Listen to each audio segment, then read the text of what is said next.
I tell people that do have kids, and I have nieces, nephews, everything like that. I said, it's a prevention. The vaccine is given in 2 doses, 6 months apart. Doctors recommend it for 11 to 12-year-olds to help prevent 6 types of HPV cancers later in life.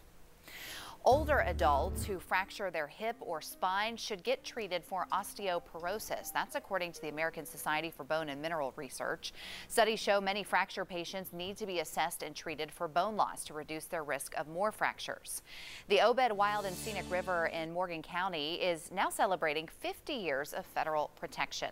President Lyndon Johnson signed the Wild and Scenic River Act on this day back in 1968. It preserves certain rivers across the nation, limiting human interaction in the area by law. Almost all of the Obed River is designated wild. That means most of the river is only accessible by walking. The U.S. Park Service